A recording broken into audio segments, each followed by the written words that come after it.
story. Dear Papa Dudut, naranasan niyo na bang humiling sa Diyos ng isang bagay na gustong-gusto ninyo, pero hindi pa tamang panahon para ipagkaloob niya? Ako kasi ay oo. Umabot din sa puntong nagmakaawa na ako sa Kanya na ibigay ang bagay na yon at nangako na kapag tinupad niya, ang kahilingan ko ay aalagaan at iingatan ko yon hanggang sa kamatayan ko. Hindi ako tumigil sa pagdarasal ng bagay na gusto ko dahil pag guminto ako, ibig sabihin na hindi na yon mahalaga sa akin. Bago ko ipagpatuloy ang kwento ko ay magpapakilala muna ako. Ako si Maricon, 32 years old at taga Marikina. May asawa ko si Daniel na nagtatrabaho bilang admin assistant sa isang private company sa Ortigas. Ako naman ay nasa bahay lang. Ang pinagkakabalahan ko ay gumawa at magbenta ng mga kakanin tulad ng biko, puto at maha blanca para kahit papaano ay may libangan ako. Bukod doon ay naging fan na rin ako ng programa ninyong Barangay Love Stories, Papa Dudut. Dahil nalilibang ako sa pakikinig ng mga kwento ng mga kabarangay natin. Doon ko na nga naisipang magpadala ng sulat sa inyong email address at umaasa ako na maitampok ninyo ito, Papa Dudut. Magsisimula ang istorya ko noong 2021, buwan ng Marso kung saan ay third wedding anniversary na namin ni Daniel. Pero kahit na ganoon na kami katagal na kasal ay hindi pa rin makabuo. Kaya wala pa rin kaming anak na masasabi naming amin. Meron kasi akong PCOS. At sinabi na sa akin ng OB ko na magiging challenging daw ang pagbubuntis ko. Hindi ko yon pinaniwalaan dahil marami naman akong kaibigan na nag-diagnose ng parehong sakit. Pero may mga anak naman sila. Kaya nga buo ang pag-asa namin ni Daniel na magkakababy rin kami, lalo na at pareho namin gusto at hinihiling yon.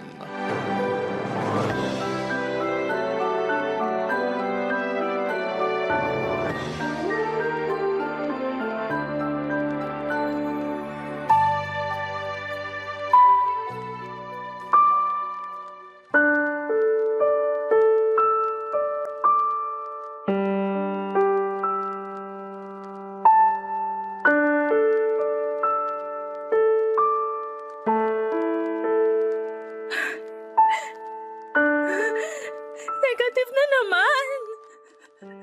Negative na naman! Han? Ano nangyayari, Han? Bakit ka umiiyak? Kasi negative na naman tong pregnancy test ko, Han. Akala ko meron na. Akala ko nakabuo na tayo pero wala pa rin pala. Nakakainis naman. Kumalma ka lang muna. Paano ako hihinahan kung hanggang ngayon di pa rin kita mabigyan ng anak, Daniel? Wala naman kaso sa akin yun eh. Anong walang kaso? So sinasabi mo na ayos lang sa'yo na wala tayong sariling anak? Gusto kong magkaanak tayo. Pero kung hindi pa pinagkakaloob ng Diyos, ano magagawa natin? Kaya kumalma ka na. Kung bakit kasi sa dinami-dami ng mga tao, kasama pa tayo sa mga minamalas na di magkanak. Tapos yung iba dyan na wala namang kakayahang buhayin yung mga anak nila, sila pa yung pinagkakalooban. Ano bang kasalanan natin? Wala tayong kasalanan. Pero di ko rin alam kung bakit hanggang ngayon, wala pa rin tayong baby. Alam ng Diyos na handa na tayo. Na gustong-gusto na natin, Han. Alam niya, pero parang di naman siya nakikinig. Hindi totoo yan. Nakikinig ang Diyos. Kung nakikinig siya, bakit di pa niya tayo binibigyan ng anak? Buti pa yung mga kapatid ko, dala-dalawa, tatlo-tatlo. Yung mga kapatid mo, meron pa ngang 5. Tapos tayo kahit isa, wala pa rin. Ang unfair naman. Basta wag lang tayong tumigil sa pagdarasal na sana magka-baby din tayo, Han. Kulang pa ba yung mga dasal natin? Gusto ba ng Diyos pumunta tayo sa simbahan at manikluhod sa Kanya para lang marinig niya yung mga panalangin natin? Kasi kung oo, sobra naman siya sa atin. Kahit isa lang namang anak, Han. Kahit isa lang. Bakit di pa sa atin mabigay-bigay? Huwag ka nang umiyak, Han. Pati ako naiiyak na rin eh. Natatakot lang kasi ako. Natatakot saan? Na hindi ka mabigyan ng anak. Tapos iwanan mo ako. Saan naman ang galing yan? Sa akin lang. Naisip ko kasi ganun nangyari sa dati kong kaklase nung college eh. Biruin mo. 7 taon na silang magkarelasyon at 4 na taon ng kasal pero wala pa rin silang anak. Ayun. Pinagpalit siya ng mister niya sa iba. At dun pa talaga sa bayarang babae na nabuntis noon. Tapos, may kakilala pa ako na iniwan din ng mister niya kasi di sila nabubuhayan ng baby. Laging nalalaglag dahil di raw makapit. Gustong-gusto na raw magkaanak nung lalaki kaya bumuntis ng iba at iniwan din yung kakilala ko. Hindi naman ako katulad ng mga lalaking yun, no? Kahit na gusto ko nang magkaanak, di ko magagawang iwan ka para lang matupad yung pangarap ko. Gusto ko maging tatay, pero ikaw yung magiging nanay ng baby natin, Han. Baka sinasabi mo lang yan ngayon pero bukas makalawa magbago na isip mo ha. Baka mamaya makakilala ka ng ibang babae na may kakayahang bigyan ka ng anak. Tapos... Kung gagawin ko yun, edi hindi ko na tinupad yung sinumpaan natin sa altar na magsasama sa hirap at ginhawa. Tsaka mahal kita, Han. Ikaw yung pinakasalan ko. Ikaw yung gusto ko maging nanay na magiging anak ko. Ngayon, kung wala pa talaga o kung hindi talaga tayo pagkakalooban ng anak, ayos lang, basta magkasama tayo. Buo na rin naman yung pamilya natin kahit tayong dalawa lang. Iba pa rin yung may anak, Han. Lalo na yung nanggaling sa atin kasi mas lalong magiging masayang pamilya natin. Kaya nga wag tayong mapagod sa pagdarasal sa Diyos. Magtiwala tayo sa magagawa niya at wag na natin siyang questionin. Kasi naniniwala ako na darating yung panahon na magiging magulang din tayo, Han. Salamat, Han. Di ka talaga pumapalya na pag-aani yung nararamdaman ko. Mabuti nandyan ka. Hindi ko kasi alam gagawin ko kung wala ka. Hindi ako mawawala. Lagi mo akong maaasahan.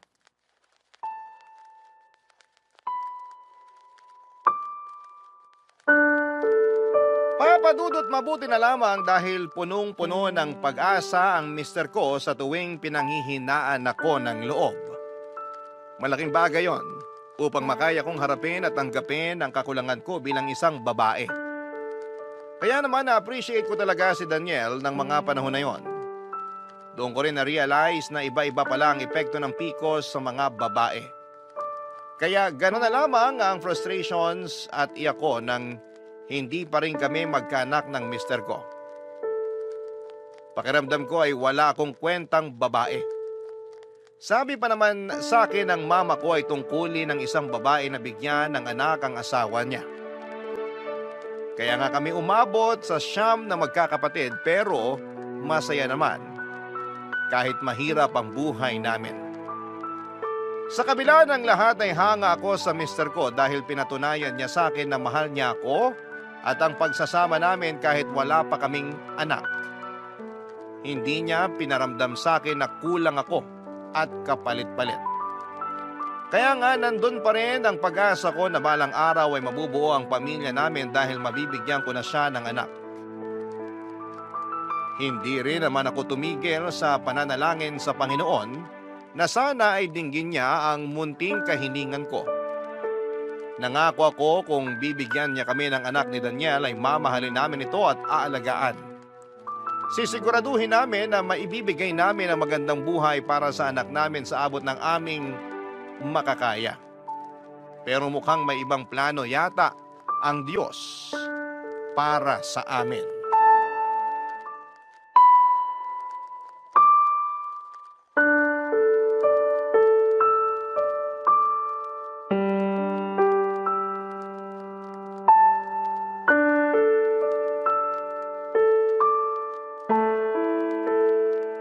Anong sinasabi mong gusto mong mag-ampon?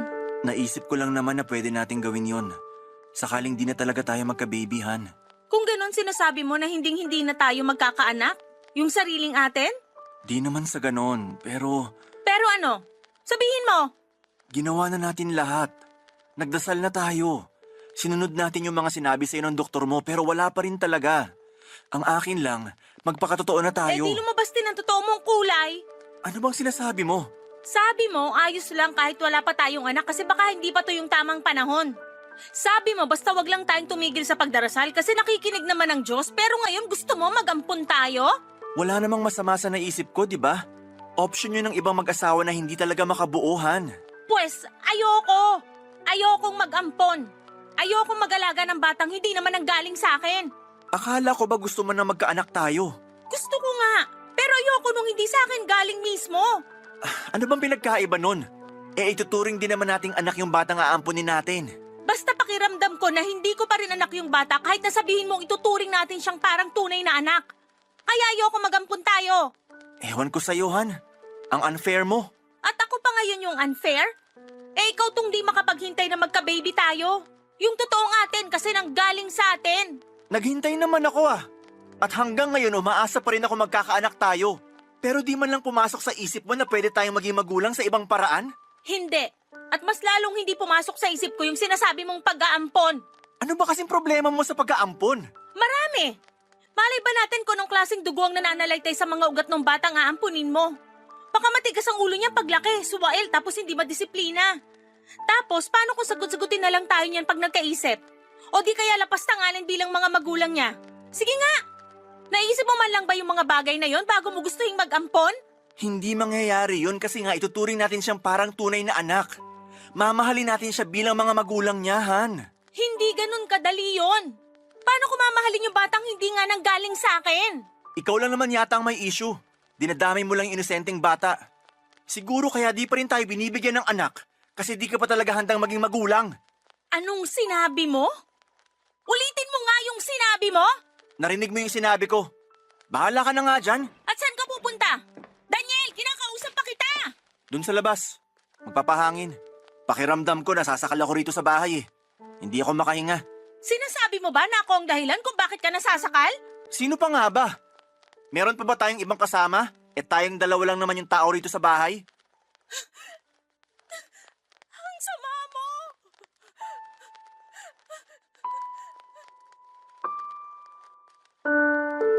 Papadudot tutol ako sa plano ni Daniel na mag-ampon. Dahil gusto kong maranasang dalhin sa sinapupunan ko ng 9 na buwan ng magiging anak namin. Saka hindi ko rin mapigilang mag-alinlangan sa gusto niyang mangyari dahil hindi naman namin kadugo yung batang gusto niyang ampunin. Pero sinabi ni Daniel na malayo nilang kamag-anak yon, anak ng second cousin niya na maagang naulila dahil namatay ang nanay pagkapanganak sa bata at pagkalipas lang ng 1 linggo ay naaksidente sa motor ang tatay nito. Tanging lola noong bata ang nag-aalaga pero matanda na rin ito at sakitin pa. Papadudot kahit na malayong kamag-anak nila yon ay ayoko pa rin at sa huli nirespeto ni Daniel ang desisyon ko pero pinaramdam niya sa akin na malungkot siya dahil sa hindi ko pagpayag sa kagustuhan niya. Nagsimulang lumamig ang pakikitungo sa akin ni Daniel, bagay na kinatakot ko ng husto.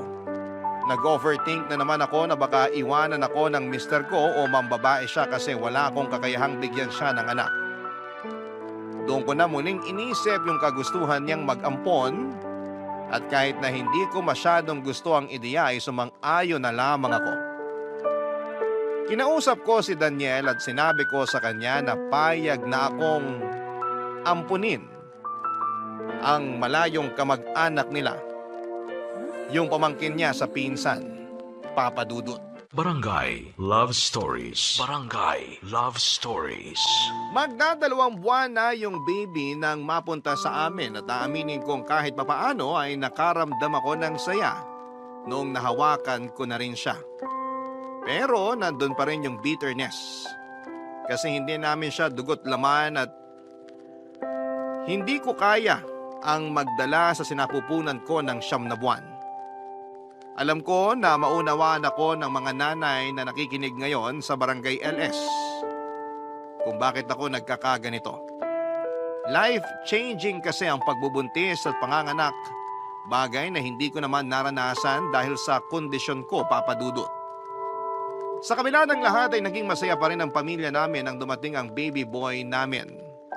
Kahit papaano ay nakumpleto kami at natupad ang pangarap naming magkaanak. Pero kung may labis na masaya sa amin si Daniel yon, kasi sa wakas ay meron na siyang matatawag na anak. Lalo kong napatunayan kung gaano na nga niya kagusto na magka-baby kami, kahit na lagi niyang sinasabi noon na ayos lang ang pagsasama namin kahit na wala kaming anak. Kaya naman nakaramdam din ako ng pagtatampo sa kanya pero hindi ko na namang pinahalata pa. Sa aming dalawa, si Daniel ang mas naging maasikaso sa baby namin, Papa Dudut.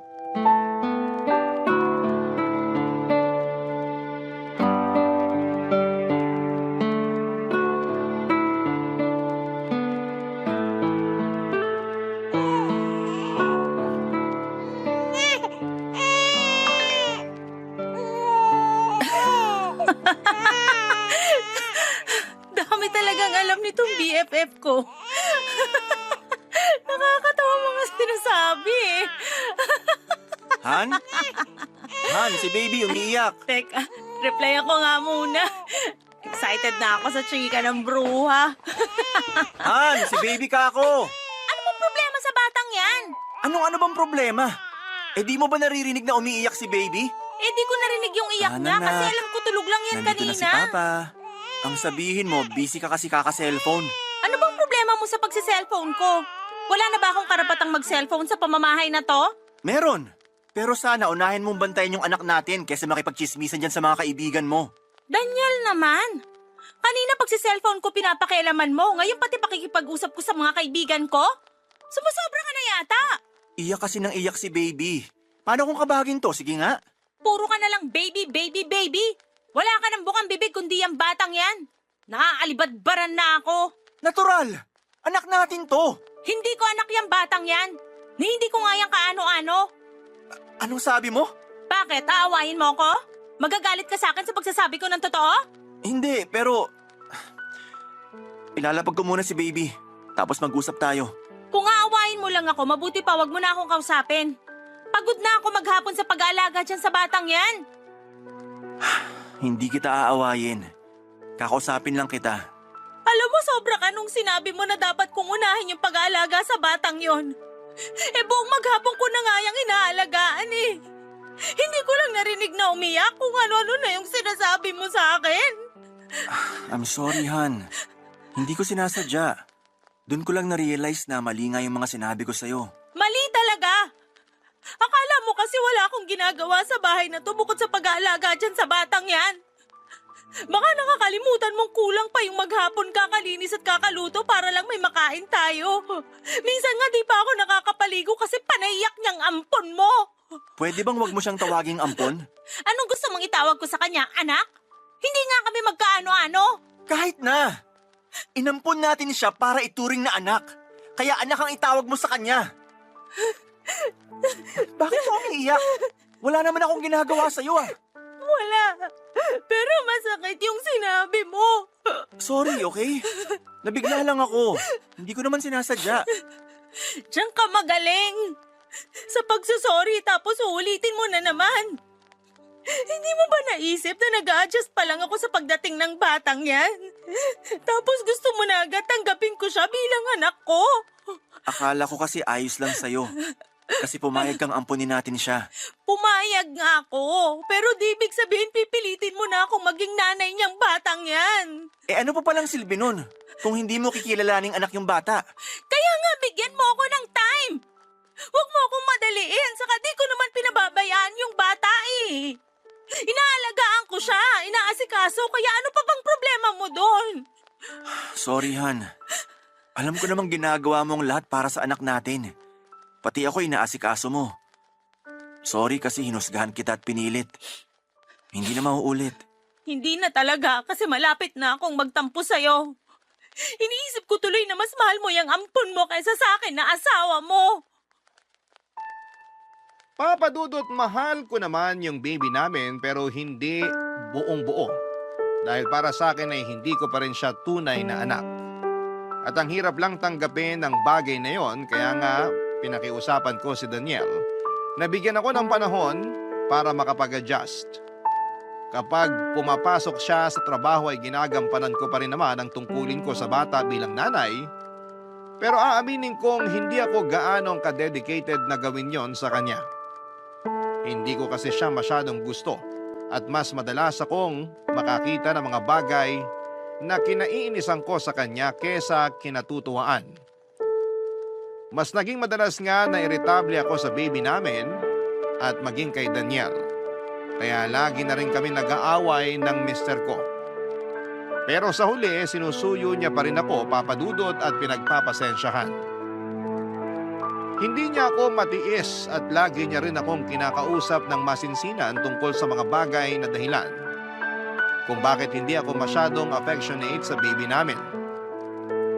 Pero hindi pa rin nagbago ang pakikitungo ko sa bata kahit nag-isang taon na siya sa amin. Isang beses ay iritang-irita na naman ako sa kanya. Pero yun na pala ang simula ng malaking pagbabago sa buhay at pamilya namin ni Daniel, Papa Dudut.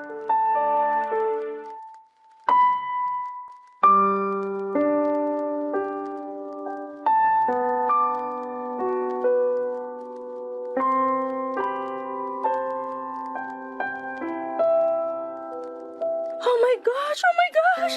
Daniel! Daniel, halika rito! Ano ba yun, Han? May nangyari ba sa'yo? Wala! Ay, meron pala! Merong nangyari sa akin at sigurado akong matutuwa ka kapag nalaman mo. Matutuwa ba talaga ako? Bakit ka naiiyak dyan? Hindi lang kasi ako makapaniwala na dininig na ng Diyos yung matagal na nating panalangin. Oh, tingnan mo tong pregnancy test. Dali, tingnan mo. Patingin nga. Totoo ba to? Oo, Han. Totoo yan.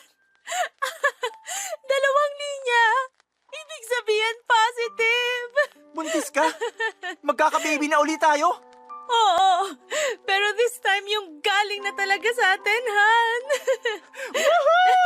Salamat sa Diyos! Kasi tinupad niya yung hiling natin. Oh, bakit ka naman naiiyak dyan? Di ba dapat masaya lang tayo? Oo nga, pero di ko mapigilan eh. Masaya naman ako pero kakaiba lang yung kasiyahan ko kasi sa wakas magkakaanak na tayo, Han. Naranasan ko na rin naman maging ama simula nung dumating yung panganay natin. Kaya nga lalo ko na-excite na maging tatay ulit. Ako rin. Excited na ako maging nanay sa baby na nanggaling sa akin, Han.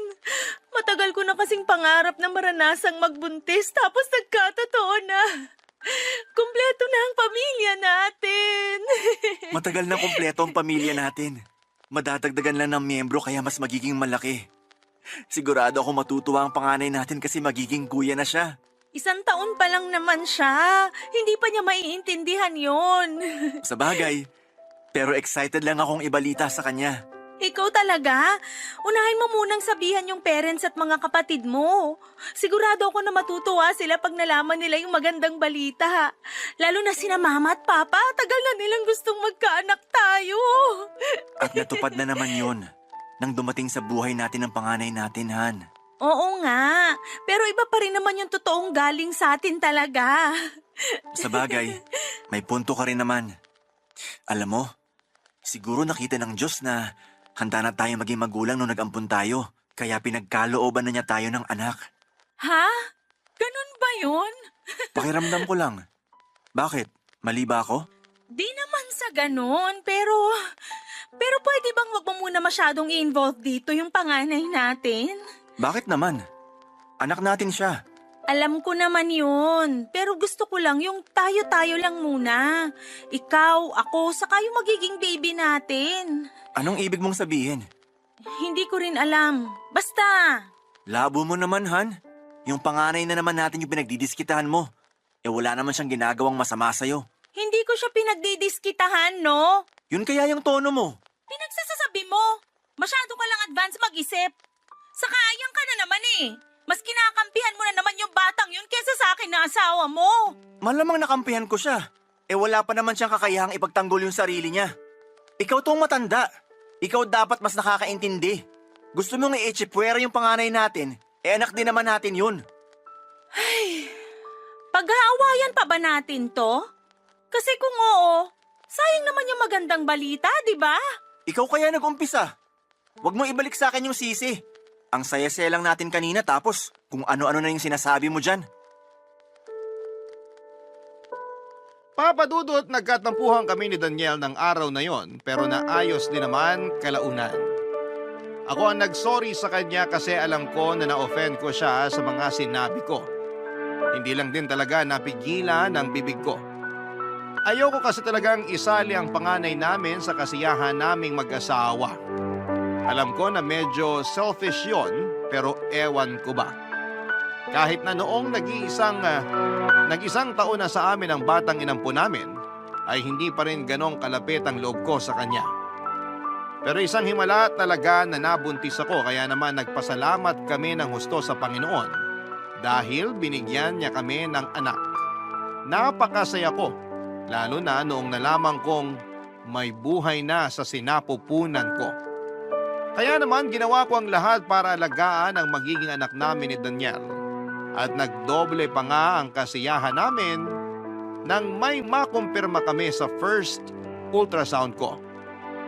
Kambal ang pinagbubuntis ko. Ganon na lamang ang galak at excitement namin ni Daniel dahil sa dobling blessings na pinagkaloob sa pamilya namin. Hindi na kami makapaghintay sa pagdating ng mga anak namin at nadagdagan lang ang happiness nang ibalita namin yon sa pamilya namin. Pero syempre hindi nawala ang mga nagtanong kung ano daw ang plano namin sa batang inampo namin ni Daniel. Walang plano ang mister ko dahil malapit siya sa bata. Pero ako sa totoo lang, Papa Dudut, gusto ko nang isaoli yung batang yon sa pinanggalingan niya dahil magkakaroon na rin naman kami ng mga anak ni Daniel na masasabi namin galing sa aming dalawa, Papa Dudut. Barangay Love Stories. Barangay Love Stories. Mas lalong naging malayo ang loob ko sa panganay namin at ang lagi kong excuse ay buntis ako. Kaya si Daniel na lamang ang nag-aasikaso sa bata lalo kapag day off niya. Kaya ang nangyari, Papa Dudut, ay lalo silang naging close. Bagay na kinaiinisan ko kasi hindi naman namin anak ang ampong yon. Nagtanim ako ng galit sa bata hanggang sa dumating ang araw na isinilang ko na ang kambal namin. Bumalik ang labis na saya sa pamilya namin at napasabi ako sa Diyos na wala na akong mahihiling pa. Pero kasabay noon ang pagbabalik din ng matinding kagustuhan ko na mawala na sa landas namin yung ampo namin dahil nga may mga anak na kami ni Daniel. Naisip ko na kahit na anong gawin ko ay hindi ko talaga siya magugustuhan. At hindi ko rin siya ituturing na parang tunay na anak. Hindi ko siya mamahalin katulad ng pagmamahal ko sa mga anak ko, Papa Dudut.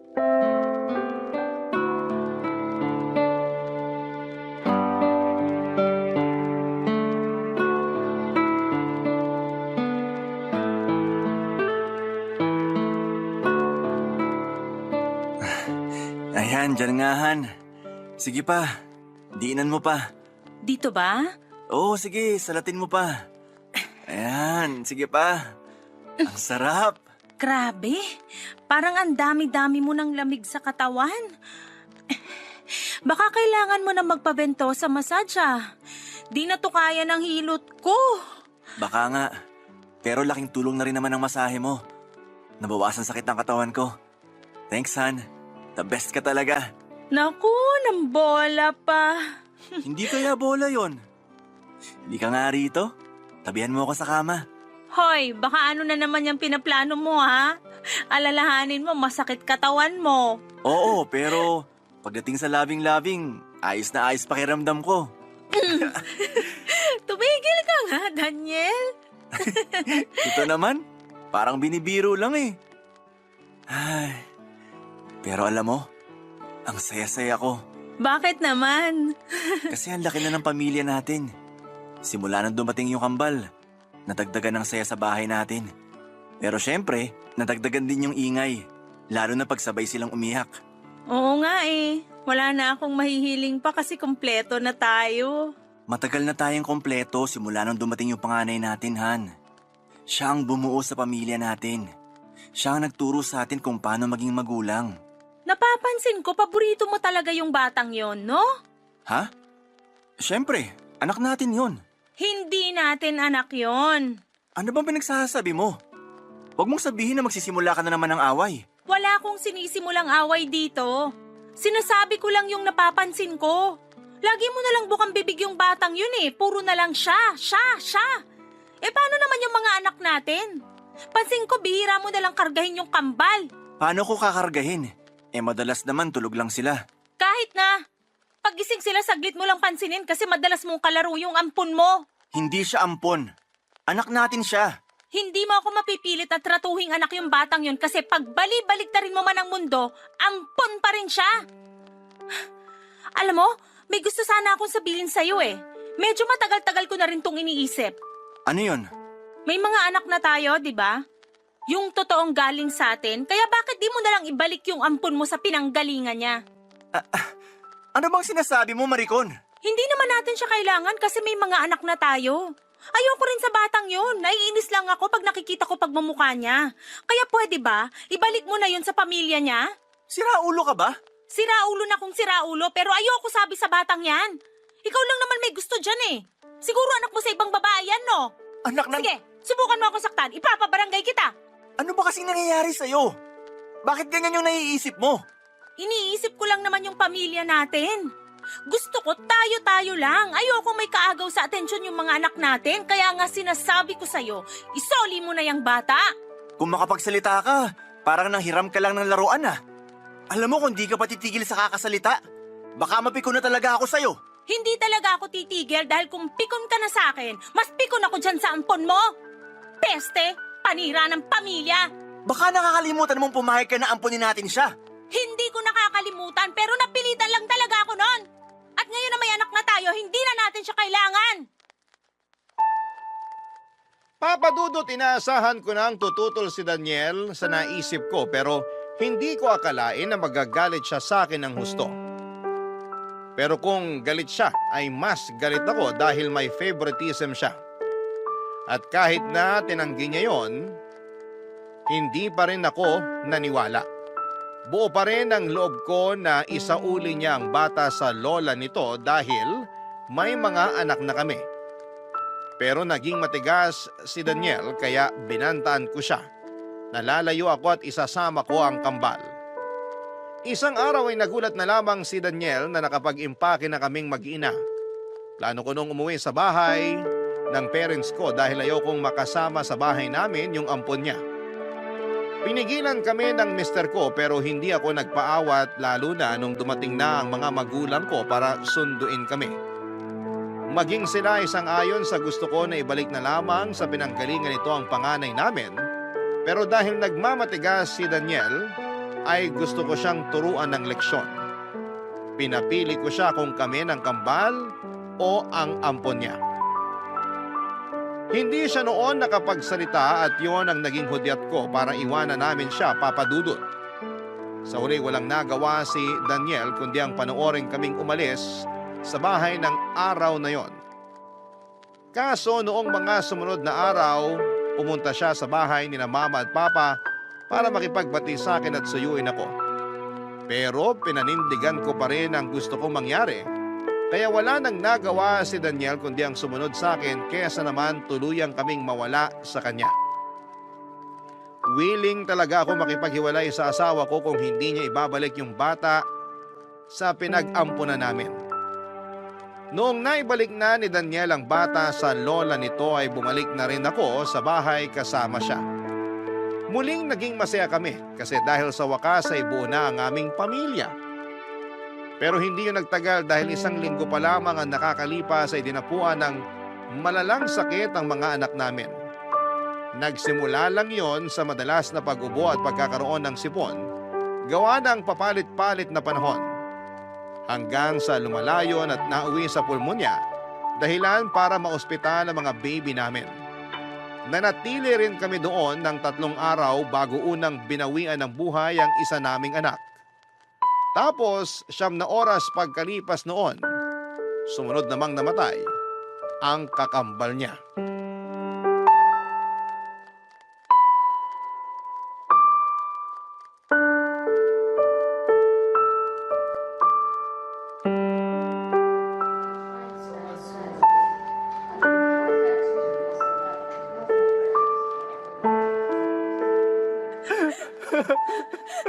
Mga anak!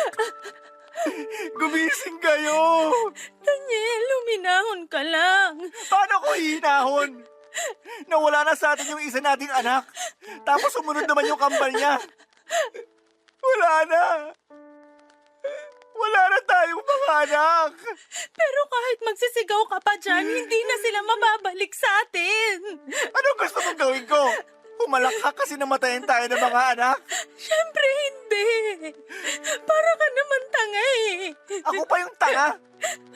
Ako ba may kasalanan kung bakit maagang binawi sa atin yung mga anak natin? Sinasabi mo bang kasalanan ko? Sino pa nga ba? Ikaw yung lagi nilang kasama. Siraulo ka pala eh. Sige, pampasin mo ako. Sige, lakasan mo pa. Kapal na mukha mong sisihin ako. Sino sisisihin ko? Yung kapitbahay? Yung mga magulang mo? Eh, ikaw yung nanay. Kaya nawala sa atin yung mga anak natin. Kasi pinabayaan mo. Alam ng Diyos na hindi ko pinabayaan yung mga anak natin. Kaya wala kang karapatan na isisi sa akin yung mga nangyari. Ikaw nga itong madalas wala kahit araw ng day off mo. Mas gusto mong pumasok sa trabaho. Hindi mo nga ako matulungan sa pag-aasikaso sa mga bata tapos ako pa sisisihin mo. Hindi ko lang matanggap. Nawala sila sa atin ng ganun kabilis. Marami pa tayong pangarap para sa kanila eh. Pero bakit ganun? Bakit ganun? Hindi ko rin alam. Ewan ko. Alam mo kung anong naiisip ko? Na baka binawi sa atin yung mga anak natin. Kasi nakita ng Diyos na hindi tayo karapat-dapat maging magulang. Ano bang pinagsasasabi mo? Paano di tayo karapat-dapat ang tagal-tagal na nating gustong magkaanak? Oo nga! Kaya niya tayo binigyan ng anak nung nag-ampun tayo. Pero anong ginawa mo? Hindi mo minahal yung bata. Kaya nung pinagkalooban niya tayo ng mga anak, binawi rin niya agad sa atin. Kasalanan mo talaga to kasi may favoritism ka.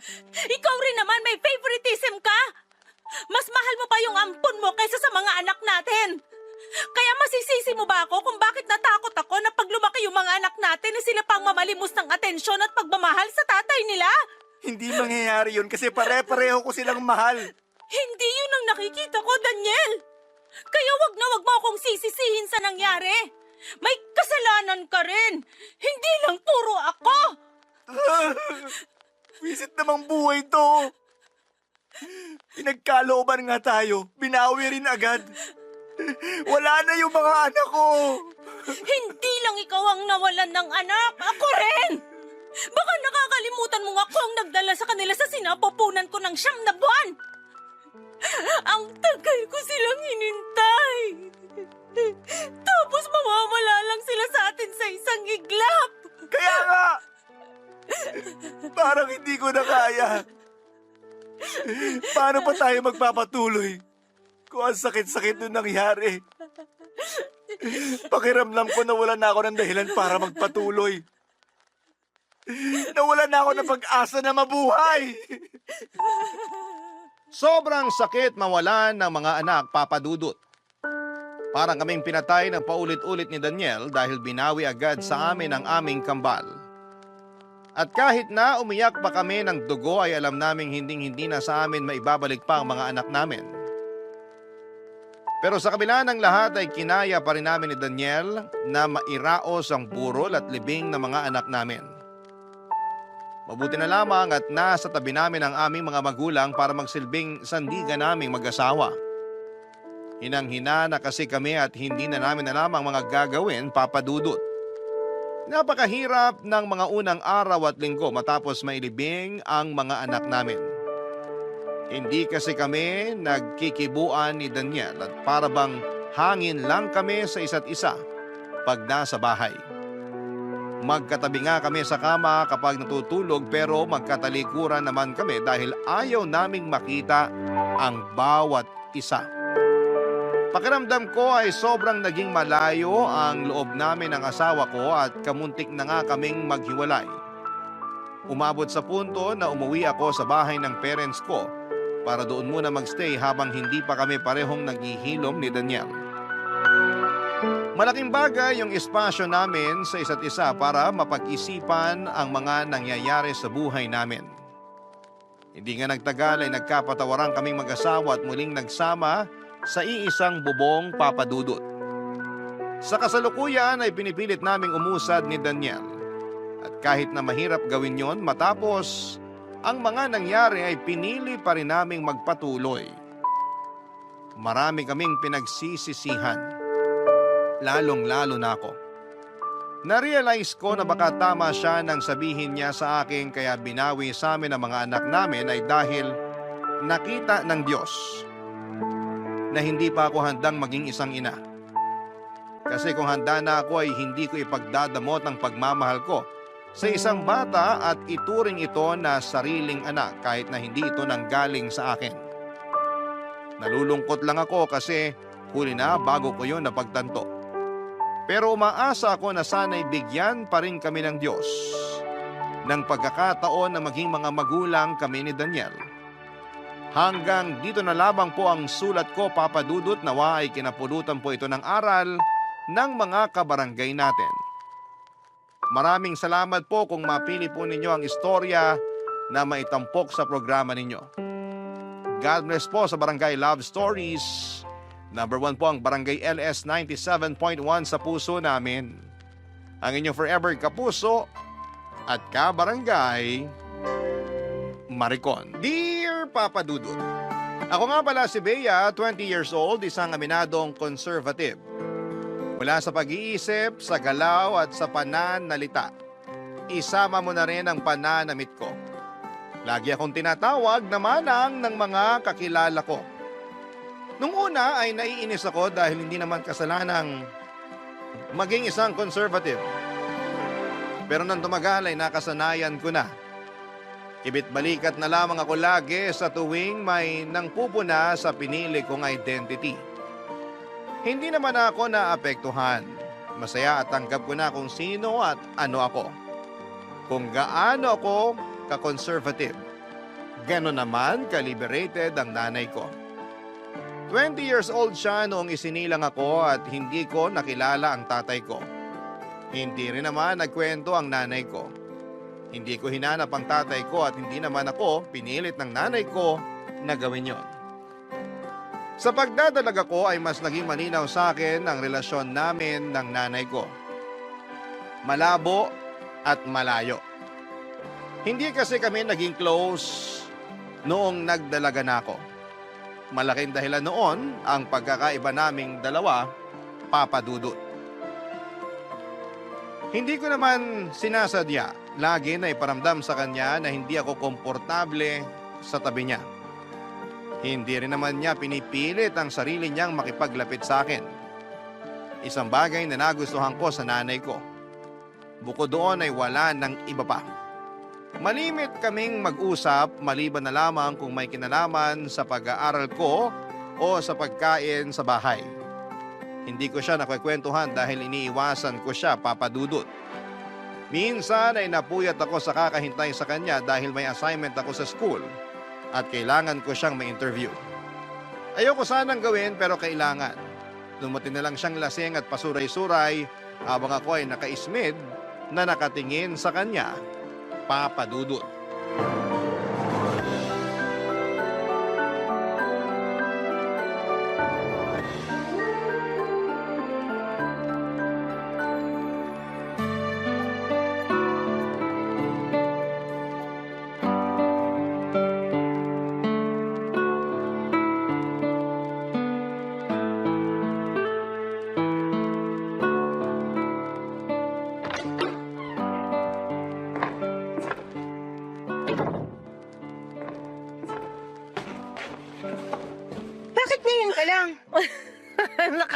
Nagulat ka naman.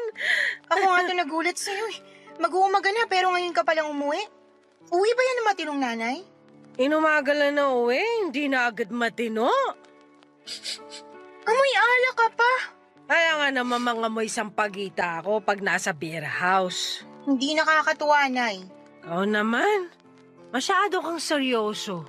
Ang alanganin kasi ng oras ng uwi niyo. Pinag-alala niyo ako eh. Ang sweet naman ng anak ko. Nag-aalala ka talaga? Nag-aalala ako sa sasabihin ng ibang tao. Lagi na lang kayong topic ng mga marites eh. Ano bang pakialam ko sa kanila? Kahit ulamin ko pa yung bote ng beer, wala dapat silang pakialam. Yan. Yang ganyang mindset mo. Yan, Nay. Kaya ka pinag-iinitan ng mga tao eh. Kahit umapoy pa sila, wala akong pakialam. Kailan ka pa kaya magkakaroon ng pakialam? Sa'yo, may pakialam ako sa'yo kasi anak kita. Kung may pakialam ka sa akin, sana umakto kayo ng tama. Wala naman kasing mali sa ginagawa ko eh. Masama ba na mag-enjoy sa piling ng alak? Single naman ako. Pero may anak kayo. At hindi naman kita pinababayaan. Alam mo yan. Pero akong napapahiya sa mga tao dahil sa mga kagagawan niyo eh. Bakit ako mahihiya?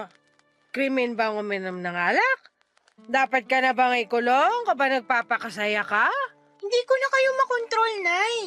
Hindi mo naman ako dapat kinokontrol.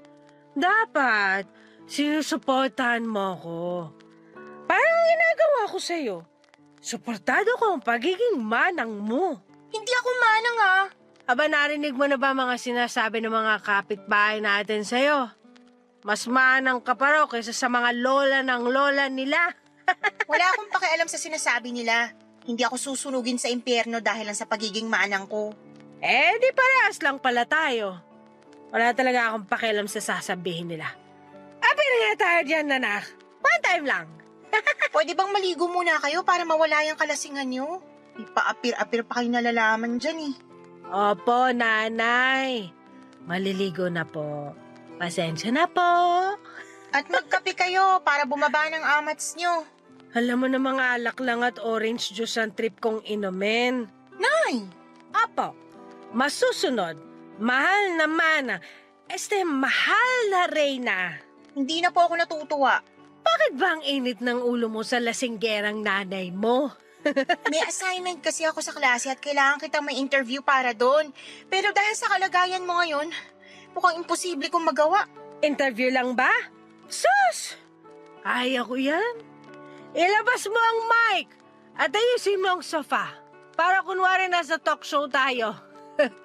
Ikaw si Boy Abunda at ako ang guest mo. Ay, teka. Ikaw si Bea. Bea Bunda!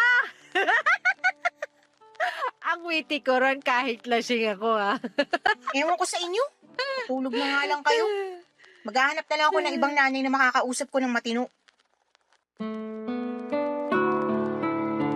Nagmarcha na ako palayo sa nanay ko at pumunta na sa kwarto ko, Papa Dudut. Pinagbagsakan ko siya ng pintuan para mahalata niyang hindi ako natuwa sa inaasta niya. Kaya lang alam ko hindi yun effective. Kilala ko ang nanay ko, hindi ito balat sibuyas na katulad ko. Kahit anong sabihin mo sa kanya, ipapasok lang sa isang tenga at mabilis lang ding lalabas sa kabila. Siguro'y na-immune na siya sa mga sinasabi ng ibang tao sa kanya mula sa umpisa. May mga alam naman ako sa nangyari sa nanay ko noon bago niya ako isinilang. Nakwento lang ito ng mga kamag-anak namin, Papa Dudut. May dahilan sa pagiging liberated ni nanay. Sa side ng family niya, natanggap na yon. Pero ako na lang siguro ang hindi pa. Kahit magkasama kami sa isang bahay, hindi ko magawang masanay sa ugali niya. Nagmana si nanay sa pagiging liberated sa tatay niya, ang aking lolo. Palibasa, nagtrabaho sa Amerika ang lolo ko noong kabataan niya at naimpluwensyahan niya si nanay. Kabaliktaran naman si lola. Kay lola ko marahil nakuha ang pagiging conservative ko o yung pang-aasar sa akin na isa raw akong manang. Nung nabubuhay pa ang lola ko, siya madalas ang nag-aalaga sa akin. Dahil si nanay ay ini-enjoy ang pagiging malaya niya at liberated. Inalagaan din naman ako ni nanay pero mas naging close ako kay lola. Dahil kaparehas ko siya, sa kanya ko nakuha ang values na pinangahawakan ko pa rin hanggang sa ngayon. Kaya naman sa tuwing nakikita ako ni nanay ay lagi niyang naaalala ang lola ko. Sa tuwing nakikita ko naman si nanay, naaalala ko sa kanya si lolo. Ewan kong balanse itong matatawag. Pero para sa akin ay hindi. Dahil ang pagkakaiba namin ang siyang dahilan kung bakit hindi kami magkasundong dalawa, Papa Dudut.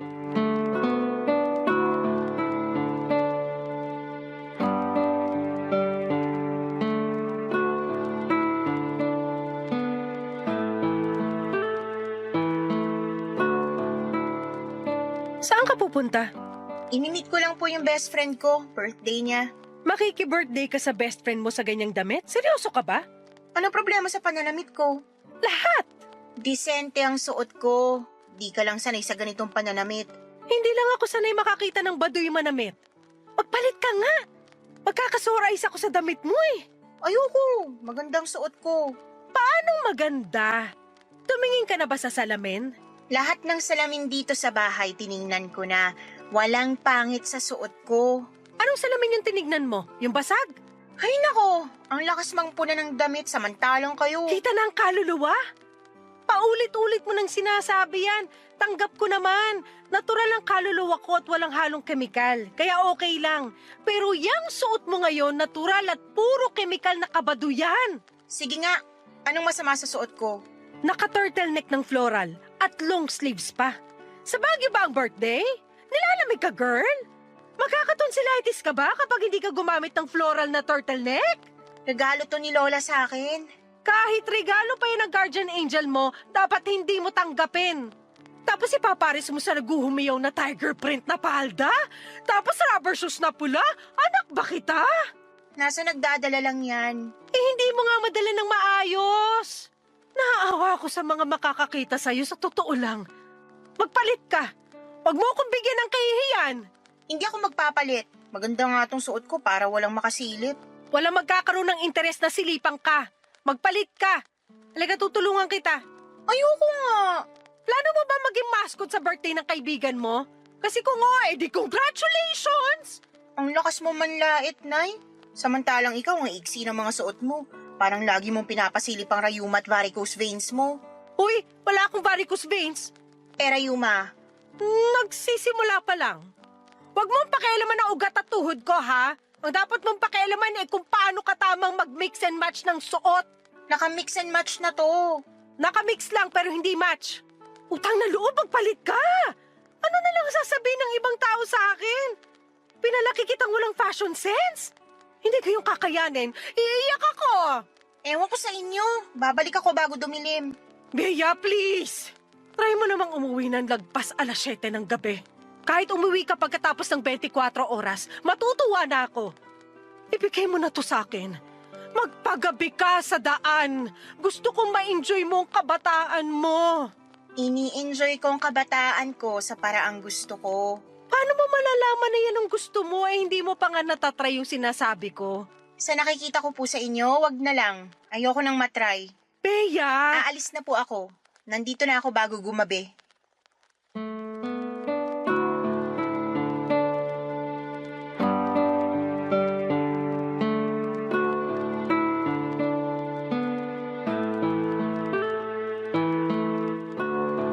Papa Dudut, nagmamadali na akong lumabas para hindi na makahabol si nanay ng satsat sa akin. Sa mga ganong sitwasyon lang niya ako madalas binubungangaan. Kapag napapansin niyang sumusobra na ang pagiging conservative, umanang ko. Gusto niyang masubukan ko na magwalwal kasama ang mga kaklase kong nag-aaya sa akin sa inuman o kaya ay magpagabi. Pero hindi ko kasi nakahiligan yon. Iniisip ko pa lamang ay para na akong nasusuka. Hindi kaya ng sistema ko na lunukin ang lifestyle ng nanay ko. Marami pa siyang gustong ipasubok sa akin, Papa Dudut. Tulad na lamang ng make-up, ilang beses niya akong binibilhan ng make-up pero lahat ay pinamimigay ko lang. Bukod kasi sa hindi naman ako marunong gumamit noon ay hindi ko rin nakikita ang kailangan ko pang gumamit noon.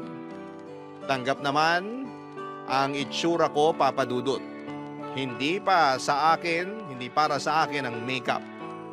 Ang isang bagay nga na hindi ko magawang tanggapin mula sa nanay ko ay yung pagpupumilit niya sa akin na magparitoke. Nakahanap kasi siya ng buy one take one promo nung selebrasyon ng Mother's Day sa isang beauty clinic. Ilang araw niya akong pinipilit na maghanap ng ipaparitoke sa mukha ko. Ilang beses siyang nagmakaawa para may kasama siya.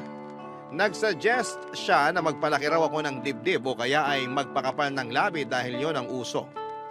Nagulat ako sa mga gusto niyang mangyari at sinabi kong kasalanan sa Diyos ang gawin yon, Papa Dudut. Tinawanan lamang niya ako at sinabing marunong lagi magpatawad ang Diyos, Papa Dudut. Barangay Love Stories. Barangay Love Stories. Sa pagdaan pa ng mga araw ay mas lalong nalayo ang loob ko kay nanay. Lalo kapag nagkakaroon ako noon ng flashbacks tungkol sa pagpapalaki niya sa akin. Kung paano niya kausapin ang mga kaklase at mga kaibigan ko. Hindi na ako natutuwa sa kanya pero dahil nanay ko siya ay kinakailangan kong tiisin kung sino siya. Nangako na lamang ako na kapag nakapagtapos na ako ay magmamadali akong umalis sa poder niya. Wala na akong balak magpakita sa kanya o makisalamuha kahit tuwing Pasko o kaarawan niya. Tanging pagpapadala na lamang ng pera ang koneksyon ko sa kanya. Siyempre hindi ko pa rin naman siya pababayaan dahil utang na loob ko sa kanya ang lahat. Pero pinangako ko na hanggang pera lang ang makukuha niya sa akin at hindi ang pangunawa ko. Mahirap lang talagang unawain ang mga prinsipyo ni nanay. Mahirap siyang unawain in general. Dapat nasanay na ako, hindi ba? Dahil 2 dekada ko na siyang kasama. Pero hindi ko maintindihan ang sarili ko kung bakit hindi ko pa rin makuha ang punto niya sa buhay na pinili niya. Hindi na siya bata pero kung umasta siya, akala mo'y teenager lamang at ang nakakainis pa ay parang wala siyang pakialam sa mga sinasabi ko. Parang hindi niya maintindihan na hindi ako okay sa nakikita ko sa kanya. Hindi niya alam na nakakaapekto na sa mental health ko ang mga desisyon niya sa buhay. Lalo na ang mga sinasabi ng ibang tao sa aming dalawa. Pati ako ay nadamay na sa mga chismis ng mga kakilala namin. Kung siya'y walang pakialam, ako naman tong laging nasasaktan.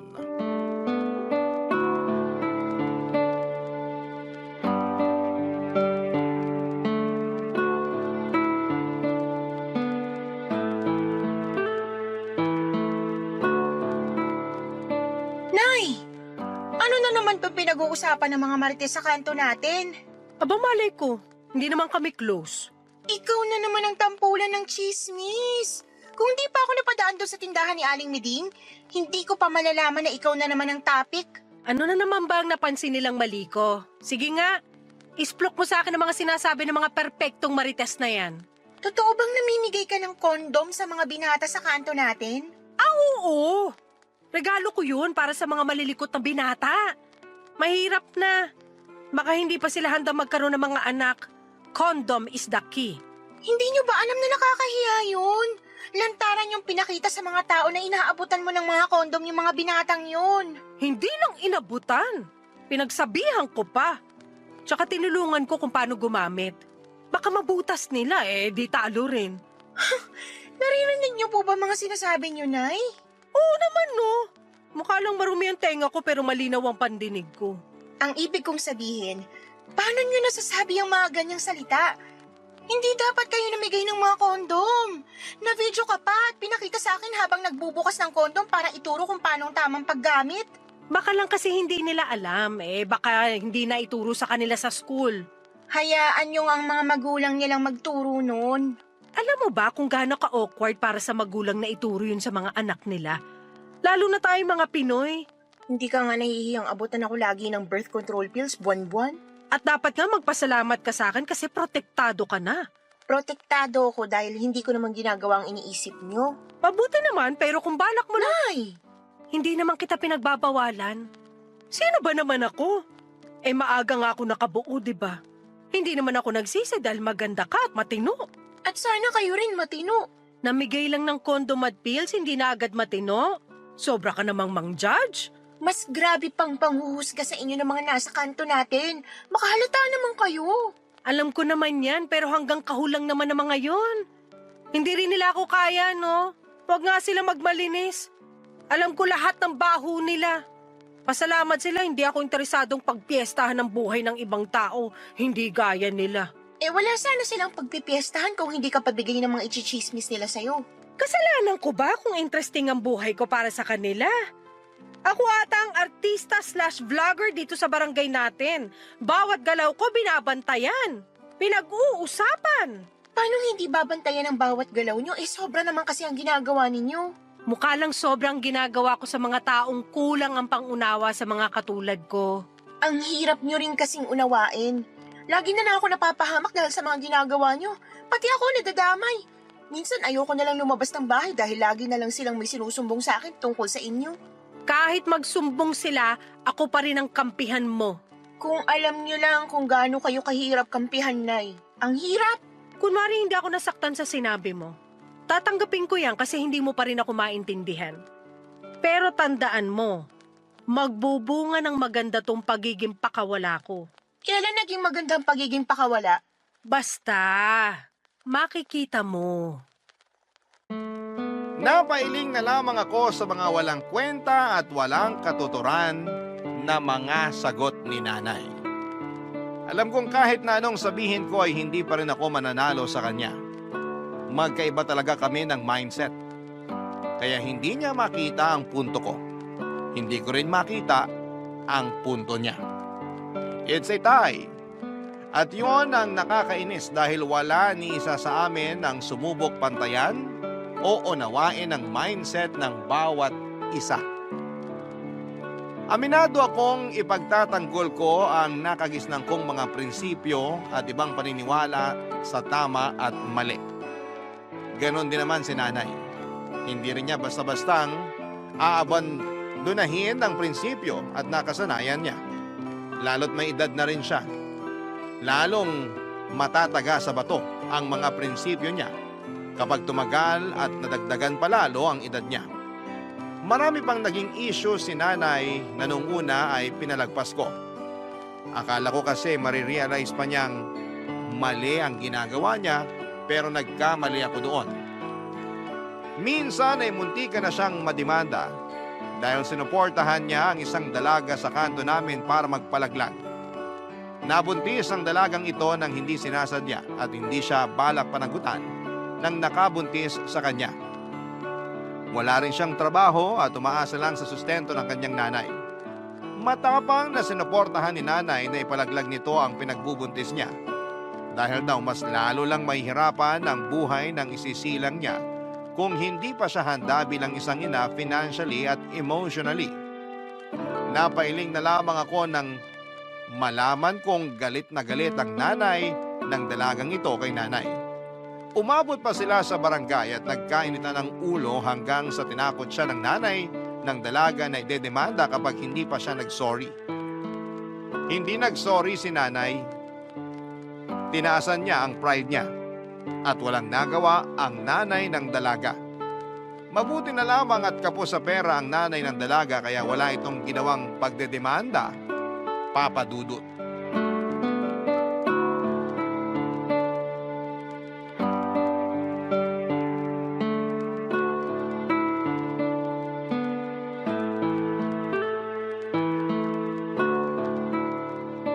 Nay, Ano yon?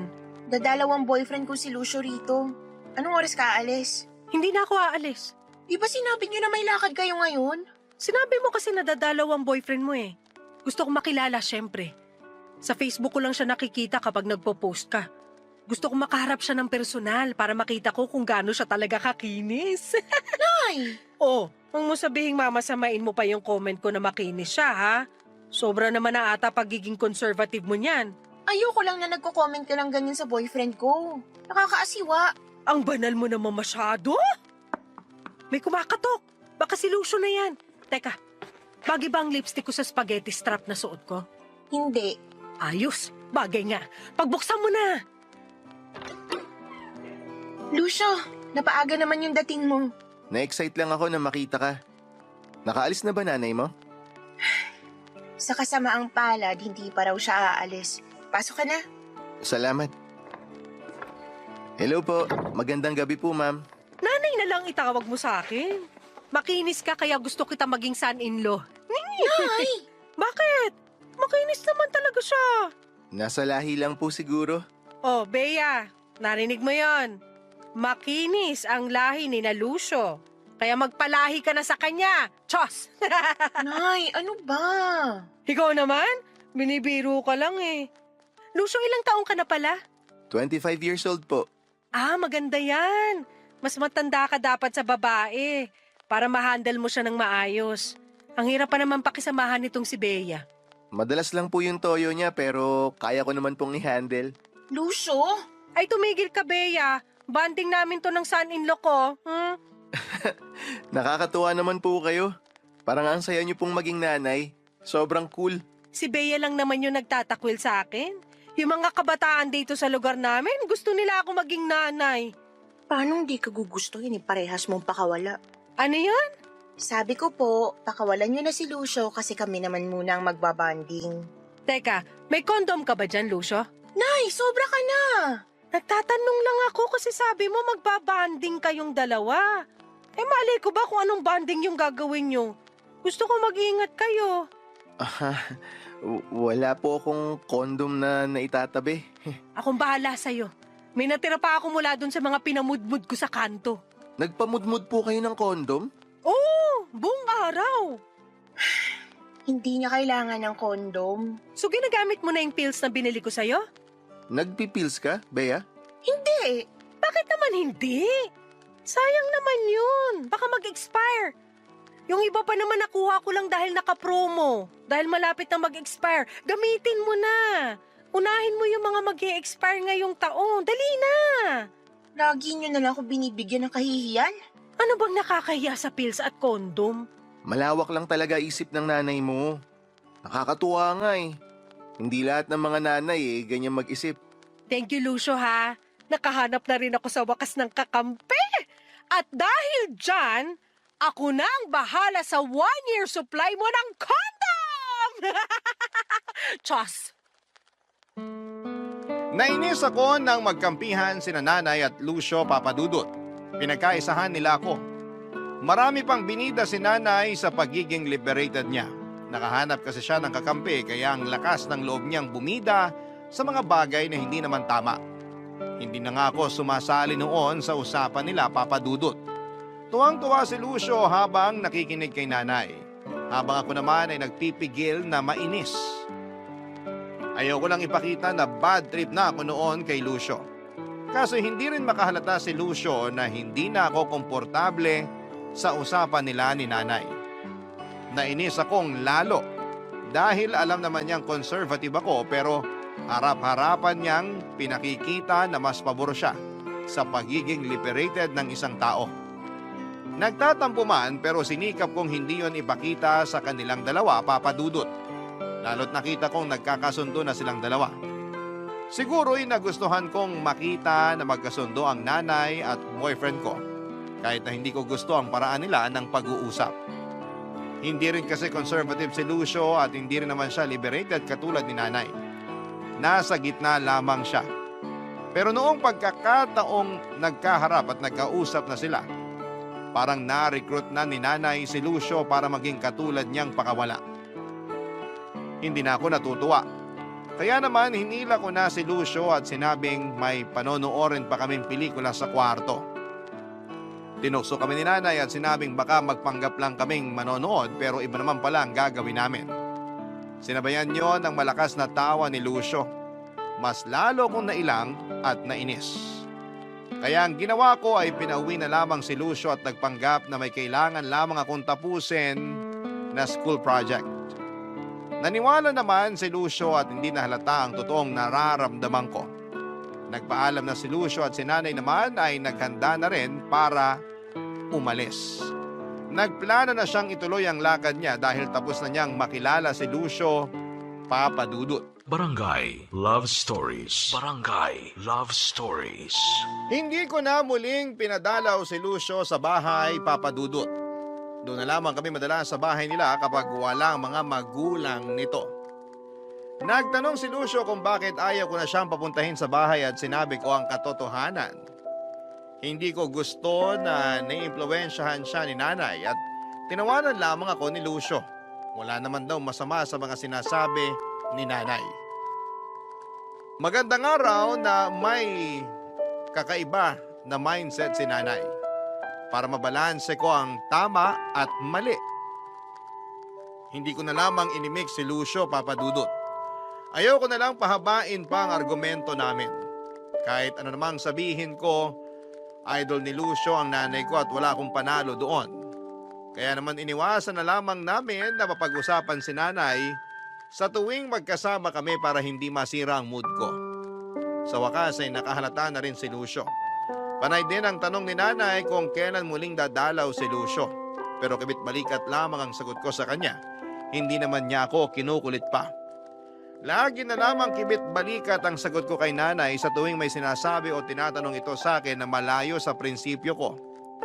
Alam ko minsan na naiinis na rin siya dahil ayaw ko siyang sagutin ng tama o totoo.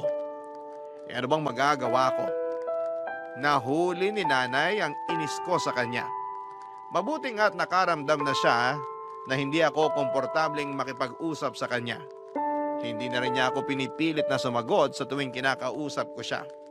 Nakita na niyang nag-set ako ng boundaries pagdating sa relasyon naming mag-ina. Mas naging payapa tuloy ang buhay ko at hindi na ako napipilitang makipag-usap at makipagbangayan kay nanay. Lalo na sa tuwing may issue ito na may kinalaman sa pagiging liberated niya. Kaya lang meron na namang nangyari at hindi ko matiis na hindi siya komprontahin, Papa Dudut.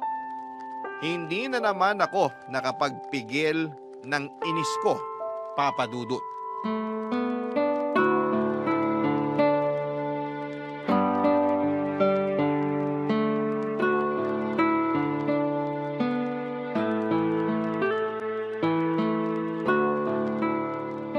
Nay, mag-usap nga tayo. Himala! Gusto mo na ulit akong kausapin. Sa totoo lang, hindi naman ako natutuwang makipag-usap sa inyo dahil puro stress na lang pong inaabot ko sa inyo. Ano na naman kaya ang kasalanan ko ngayon? Bakit kayo nag-post ng video sa Facebook tungkol sa pribadong ginagawa ng magkarelasyon sa kama? Hindi naman sa kama ginawa na magkarelasyon sa video Nay, hindi nyo na naman nakikita ang punto ko eh. Ikaw siguro yung nag-report ng videos ko, no? Hindi lang ako. Paniguradong may iba ring tao na naasiwa sa pinost nyo. Hindi naman sa Facebook tamang i-post ang mga ganyan eh. Eh saan? Dapat hindi kayo nagpo-post ng ganon kahit saan. Pribadong bagay yan. Naku, sa Amerika nga, mas lantaran pa ang mga pinopost nila kaysa sa akin. Gatuldok lang yung pinost ko kumpara sa pinopost ng mga kano. Huwag niyo pong ikumpara ang Amerika sa Pinas dahil kahit 2024 na, hindi pa rin lahat ay bukas ang isipan sa ganon. Kaya nga ako nagpo-post para mabuksan ang isipan ng mga feeling santo ng mga tao sa Pinas. Walang masama sa pag-aano. Tingnan mo na, kahit ako nahawa na sa'yo, hindi ko na rin mabanggit ng diretsahan ng tamang term. Pag-aano na lang nasabi ko para lang makilibel sa pagiging conservative mo. At mali ako sa pagiging conservative ko? Wala namang masama. Yan ang pinili mong daan eh. Kaya hayaan mo lang din kasi ako sa pinili kong daan. Kanya-kanyang trip lang yan. Kanya-kanyang trip talaga? Alam niyo bang hindi trip ng mga magulang ni Lucio ang mga pinost niyong videos? Paano nila ako nakita eh, hindi ko naman sila friends sa Facebook. Kasi tinag mo si Lucio sa mga video na yon. Malamang makikita nila. Ay, di sorry. Wala naman ako masamang intensyon dun. Mali ang intensyon niyo. Pati sa akin nag-iba na ang tingin ng magulang ni Lucio. Grabe naman silang manghusga. Bagay sila na tumira rito sa barangay natin. Marami sila makakaparehas. Baka naman pwedeng kahit minsan seryosohin niyo itong mga sinasabi ko sa inyo. Sineryoso ko naman. Ayoko lang palakihin at ayoko lang mas lalong stressin ka. Paano ayaw niyo ma-stress ako yung mga sagot niyo nakakaputok ng ugat sa sentido? Sige na, buburahin ko na yung videos para hindi na pumutok ang ugat mo. Sana kasi hindi niyo na lang pinost eh. Ano magagawa ko na-post ko na? Sorry na lang para sa mga hindi malawak ang pag-unawa. Kahit sinong malawak ang pag-unawang iharap sa inyo, mahihila nyo para kumitid ang utak. Sigurado ako. Hindi kita pinalaki para manghusga, ha? Nakakasakit ka. At ako ba hindi nasasaktan sa mga epekto ng ginagawa niyo? Apektado lahat sa akin dahil sa mga hindi niyo pinag-iisipang desisyon. Pinag-isipan ko lahat ng ginawa ko. Nagkataon lang na maling mga tao ang nakakita kaya hindi nila na-appreciate ang intensyon ko. Intensyon yung manginis. At nakita nila yon. Kaya yun ang naging reaksyon nila eh.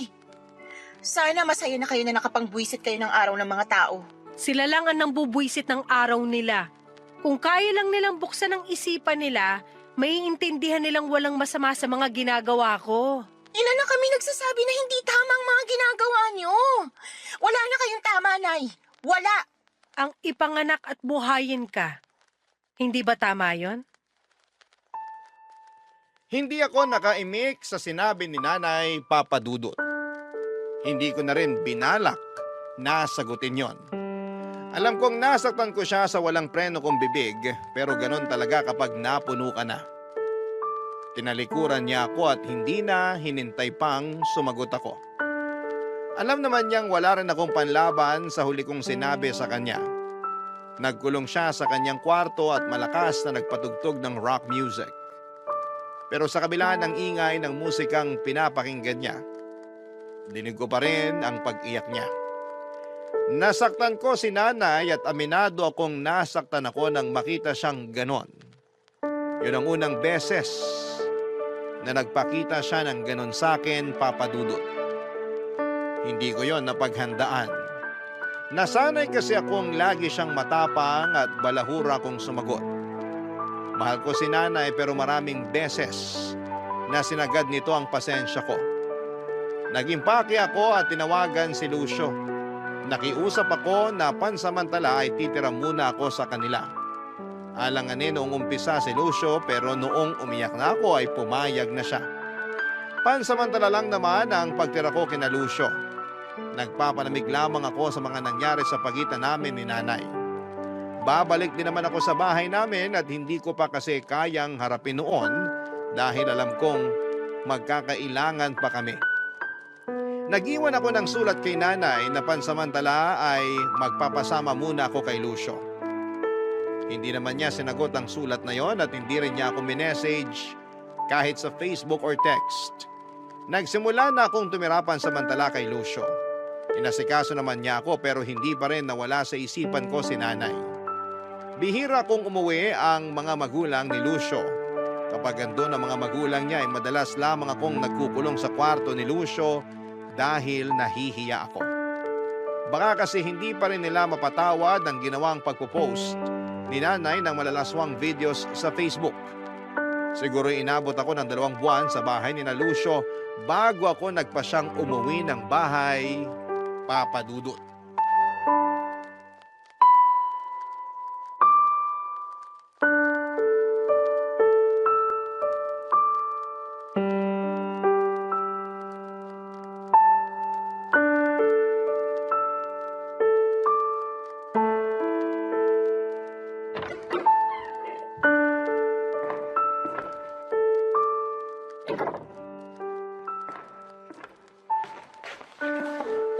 Nay, Uuwi ka pa pala. Kala ko hindi na. kailangan ko nang umuwi. Siguro naman ayos ka na. Hindi ka nagalit sa pagiging pakawala ko? Uy, may nasabi na naman ba ako? May mali ba? Ano yun? Huwag kang umiyak. Alam mo namang mahina ang nanay mo sa mga luha mo eh. Buntis po ako, Nay. Talaga? May mga naisip ka na bang kunin na ninang? Huwag kang kukuha rito sa barangay natin, ha? Nako, walang mapapalang apo ko tuwing Pasko sa kanila. Nay, narinig niyo po bang sinabi ko? Oo, buntis ka. Congratulations! May intindihan mo na ako sa wakas. May kaibigan akong Obigaini. Doon ka na magpa-check ka para may discount tayo. Nay, buntis ako! Buntis! Ay hala, paulit-ulit? Irerekomenda ko ba sa'yo na magpa-check up sa Obigaini kung kabag lang yan nangyayari sa'yo? Hindi niyo kasi siniseryoso eh. Ano bang hindi siniseryoso? Ang dami ko na nga plano sa apo ko. Sa private school siya mag-aaral.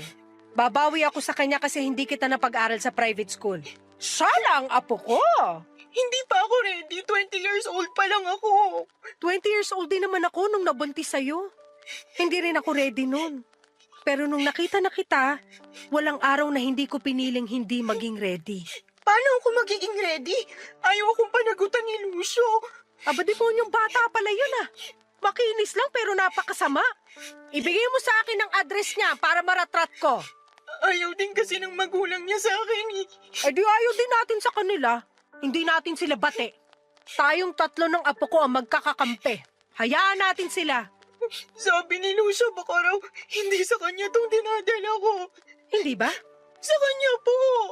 Ano ba namang tanong yan? Nagtanong lang ako. Huwag ka magalit. Paano hindi ako magagalit? Lalaking walang ama tong pinagbubuntis ko. Matutulad ako sa inyo. Wala namang masama na tumulad ka sa nangyari sa akin. Maayos naman kitang pinalaki. Matalino ka. Alam mo ang ginagawa mo sa buhay. Madalas nga, mas nanay ka pa kaysa sa akin eh. Kaya mo yan, anak. Maniwala ka sa sarili mo. Hindi ko to kaya ng walang amang anak ko. Nakaya ko naman. Masaya naman ako. Makakayanan mo rin yan. Paano nyo nasabi? Aminado naman ako nung simula na natakot ako. Naisip ko pa nga ipalaglag ka eh. Kaso na naginip ako. Nanganak daw ako at kalong-kalong na kita sa panaginip ko. At yun daw ang pinakamasayang pangyayari sa buhay ko. Dreams do come true nga. Kasi totoong ikaw ang pinakamasayang nangyari sa buhay ko. Kahit lagi mo kong inaaway. Sabi ng magulang ni Lucio, hindi raw talaga si Lucio ang tatay ng pinagbubuntis ko. Kasi katulad mo raw ako. Pakawala. Huwag ka nang umiyak. Wala talaga tayong kontrol sa sasabihin at iisipin ng ibang tao. Pero may kontrol tayo sa buhay natin. Hayaan mo sila sa mga iniisip at sinasabi nila. Tanggapin mo na lang kahit nakakasakit. Tapos layuan mo na sila. Kasi alam mong hindi sila makakabuti sa'yo. Pero paano po itong pinagbubuntis ko? May experience naman ako sa pagiging single mom. Bea, kaya natin to. Magtiwala ka lang sa pakawala mong nanay. Kaya natin to. Nagdagdag pa ng biro si nanay pero hindi na niya naituloy dahil niyakap ko siyang bigla. Doon na kami parehong naiyak. Yun ang unang beses na niyakap ko siya at naramdaman ko ang takot niya. Alam kong natakot din siya sa nangyari sa akin pero dahil mahina ako at kailangan ko ng kakampi, kaya siya ang tumindig para sa akin. Siya ang naging pader ko na sinandalan kahit alam kong gusto na rin niyang magiba dahil sa takot sa pwedeng maging future ko at ng anak ko. Sa unang pagkakataon ay nagkasundo kami ni nanay. Masarap pala sa pakiramdam na maging kakampi mo ang nanay mo. Sana dati ko pa yung nakita. Pero may kailangan lang palang ituro sa akin ng Diyos para magbalik ako sa piling ng nanay ko. Ang nanay ko na sa una ay iniisip kong pakawala. Pero sadyang malaya at gising lang ang kanyang kaisipan. Kaya hindi siya magawang unawain ng ibang tao dahil nagtutulog-tulugan pa rin sila. Tulad ko. Minsan din akong nagtulog-tulugan pero ngayon ay mulat na at gising na. Sa ngayon, Papa Dudut, ay unti-unti nang napapansin ang tiyan ko. Nakikita na kami ng mga kapitbahay sa tuwing lumalabas kami ni nanay para magpa-check up o bumili ng mga kailangan para sa magiging anak ko. Alam naming pinag-uusapan kami ng mga marites sa daan. Pero mas lalo lang kaming nawala ng pakialam. Totoong hindi namin kontrolado ang iniisip at sinasabi nila pero kontrolado naming huwag magpaapekto sa mga laman ng utak nila. Mas pinili naming ireserba ang enerhiya namin para sa mga mas magandang bagay. At yon ay ang pagdating ng panibagong blessing at aral sa buhay namin ni nanay. Ang magiging anak ko. Maraming salamat po sa pagbasa ng aking liham, Papa Dudut. Naway mapakinggan ko po ito sa Spotify dahil doon namin madalas pinakikinggan ni Nanay ang mga episodes ninyo. Muli maraming salamat po sa inyo. Ang inyong kapuso at kabarangay forever, Bea.